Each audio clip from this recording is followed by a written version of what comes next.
L'examen du projet de loi sur la fin de la recherche et de l'exploitation des hydrocarbures débute à l'Assemblée. Un baptême du feu pour l'ancien militant écologiste. Après 4 mois et demi passés au sein du gouvernement d'Édouard Philippe, Nicolas Hulot n'est plus ce novice accueilli par ses pairs avec un mélange de curiosité, de scepticisme et parfois de condescendance.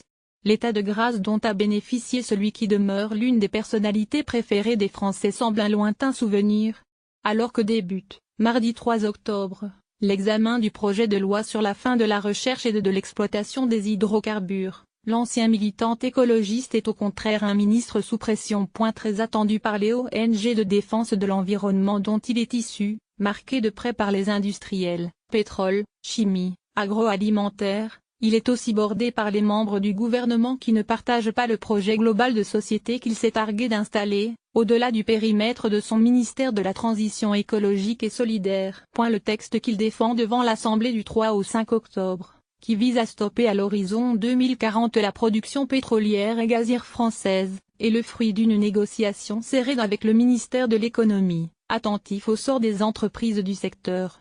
Il n'y a pas eu d'anicroche mais des arbitrages classiques. Dédramatise Bercy, qui avait mis son veto à une mesure emblématique du plan climat dévoilé le 6 juillet par Nicolas Hulot, le projet de taxe sur les transactions financières, TTF, à l'échelle européenne. Incohérence. L'ancienne ministre de l'écologie Delphine Batho connaît la capacité des lobbies à alimenter cabinets ministériels et députés. On peut faire un texte sur les hydrocarbures avec, par exemple, l'annulation des concessions existantes, mais il serait invalidé par le Conseil constitutionnel. Ce n'est pas la méthode d'Hulot. Il veut sortir de la contradiction entre l'affichage de grands objectifs puis le recul face au lobby quand il faut passer aux travaux pratiques, analyse-t-elle. Il a marqué